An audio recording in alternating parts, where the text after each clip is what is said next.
Uno de esos datos que son muy importantes es que la mayoría de los pacientes diabéticos no están diagnosticados, pero también la mayoría de pacientes prediabéticos sí que no están diagnosticados y muchas veces los pasamos por alto porque pensamos que lo único que tenemos que mirar es un examen de glucosa.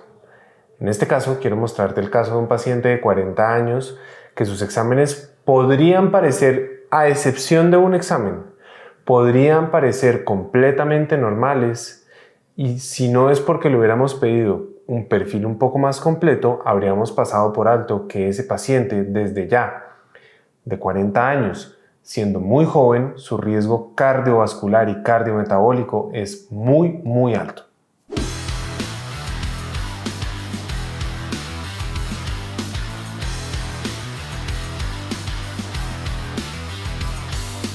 Entonces te quiero contar de este caso. Te quiero contar del caso paciente de 40 años, 1,76 de estatura, 110 kilos. Entonces el paciente viene y me dice, es que usualmente en mis exámenes me han salido bien y mis exámenes me han salido normales.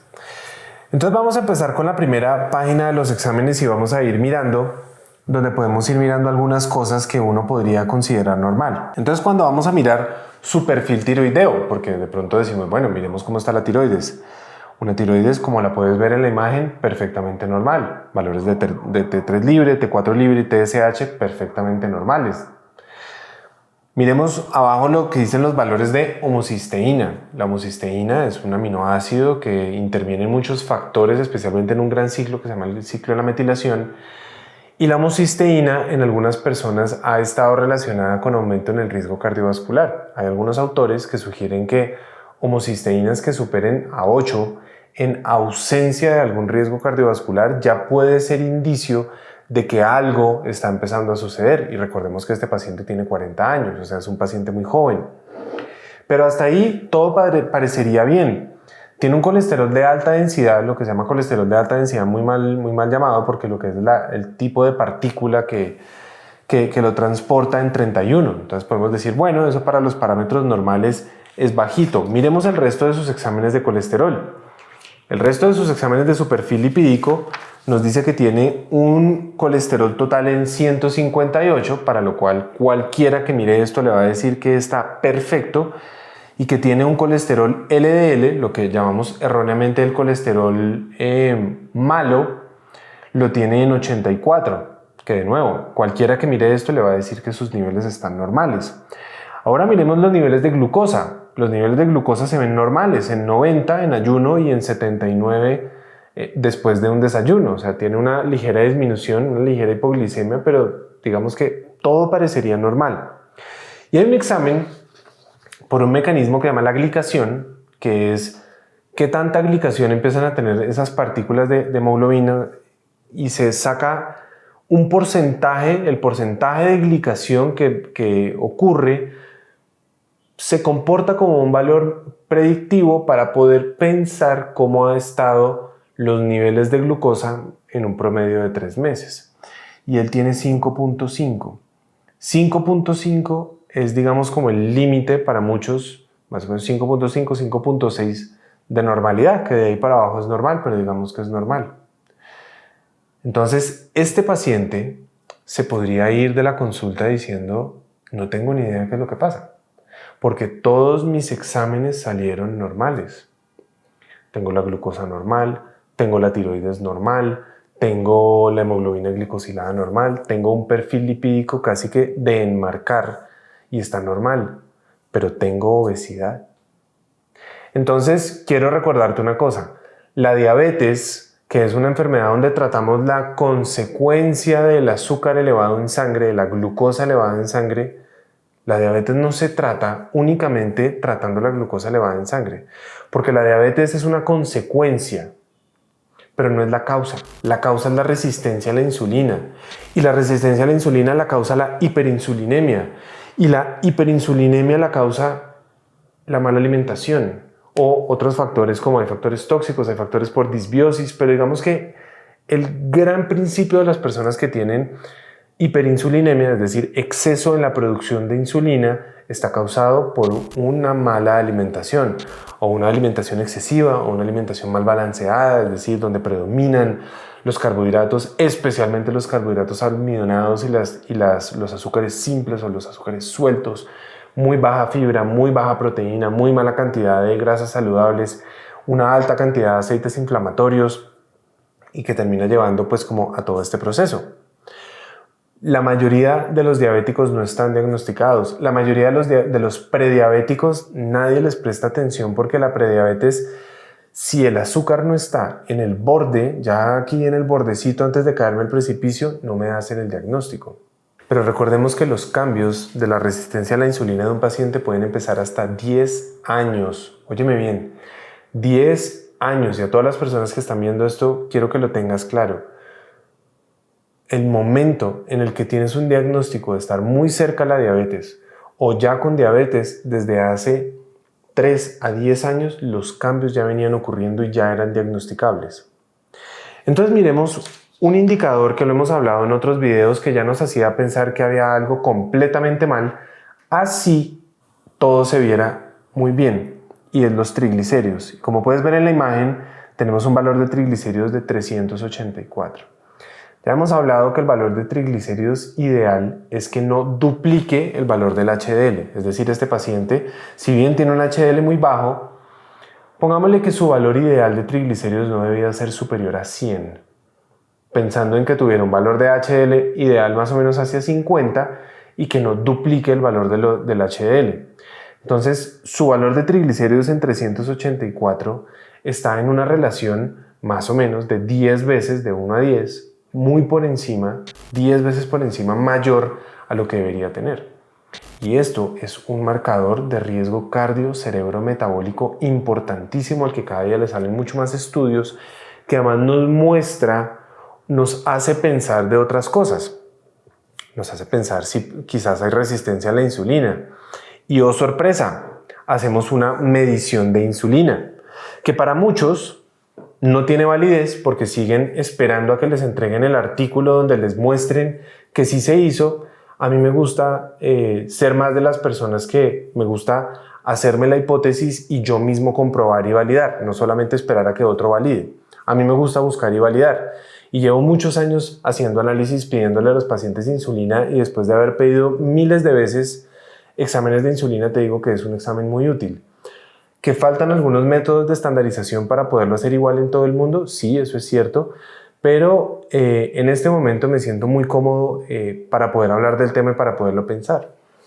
Basado en un modelo que en algún momento hicimos, los niveles ideales de insulina en ayuno deberían ser menor a 5 o 6, algunos dicen que de pronto hasta 8, ¿ok?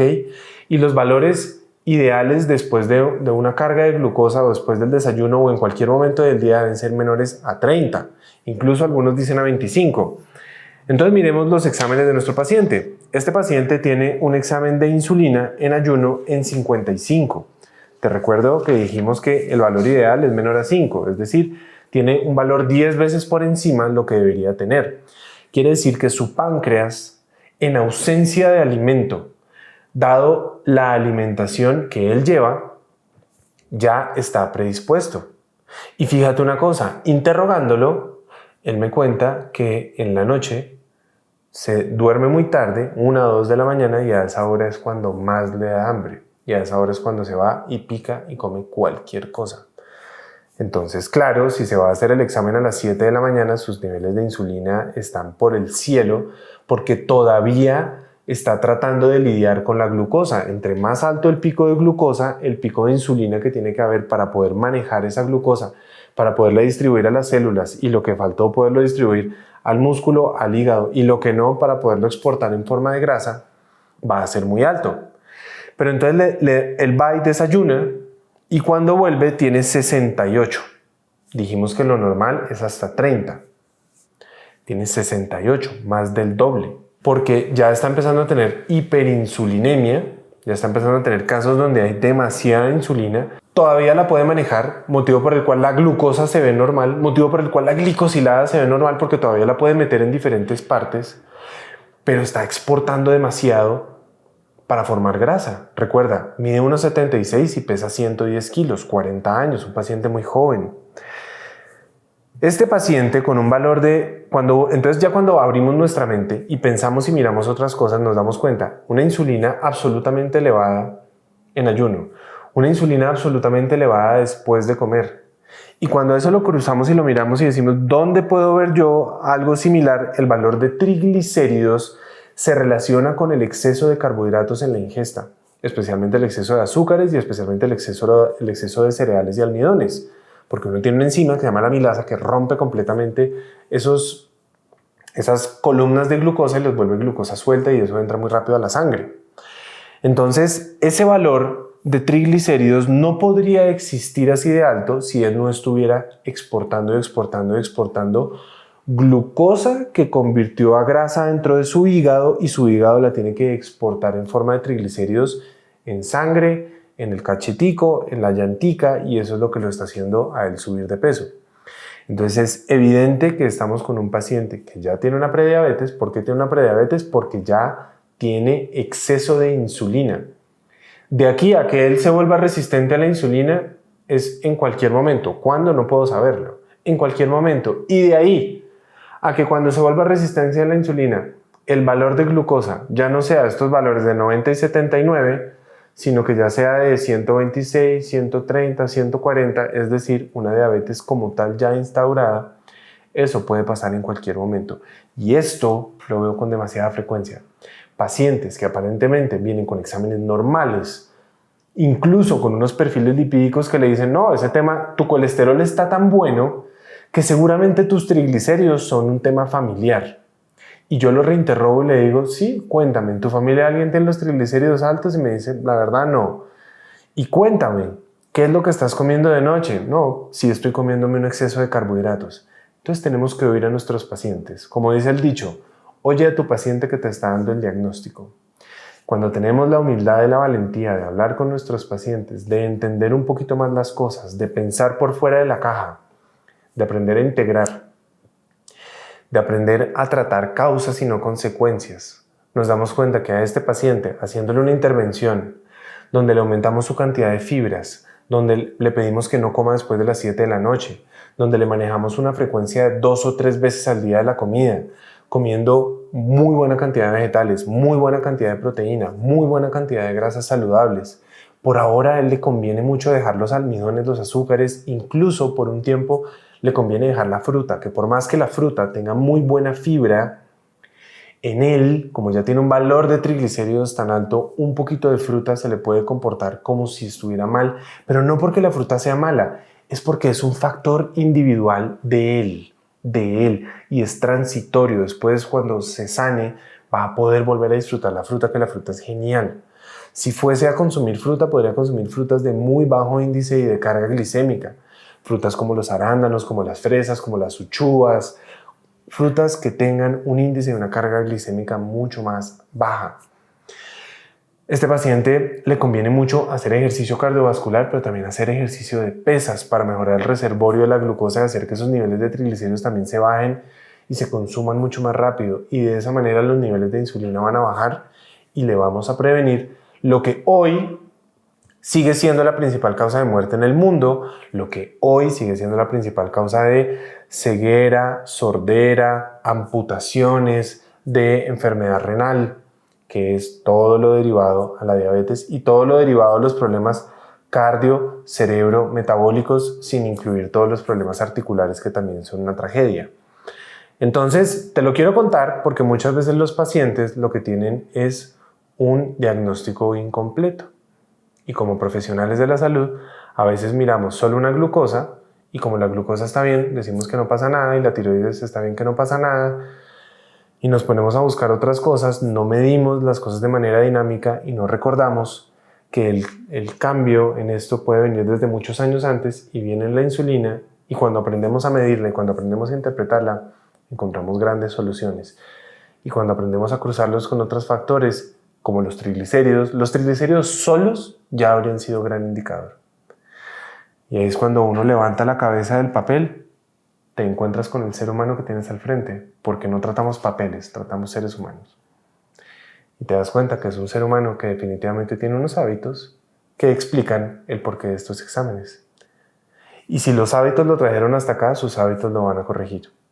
Y con este paciente vamos a trabajar hacia eso. Entonces, si crees que esta información es útil, por favor, compártela, porque esto es el día a día. Esto lo veo todos los días y llevo años viéndolo. No quiere decir que yo haga mejor las cosas que nadie. Quiere decir que seguramente por bruto, pero me atrevo a hacer las cosas de una manera diferente, de una manera complementaria. Me atrevo a aprender, me atrevo a pensar distinto y no me da miedo pensar diferente. Y yo creo que de eso se trata. Solo así aprendemos, solo así creamos nuevas fronteras de conocimiento. Y esto a mí me ha transformado profundamente mi práctica clínica y por eso te lo comparto. Te lo quiero compartir de una manera gratuita porque tú puedes aprender para hacerte dueño también de tu vida, ¿vale? Entonces ya sabes, la mejor forma para apoyarnos, darle like al video, suscribirte al canal. Si nos quieres apoyar a todos en el canal, puedes hacer dos cosas. O abajo en la parte que dice unirse, o aquí al lado del botoncito del like, aquí abajo hay una parte que dice que tiene un botón de apoyo para apoyar al canal. Si quieres apoyarnos en el canal para que todo el equipo podamos ir trabajando, de antemano te lo agradecemos. Muchas gracias y hasta la próxima.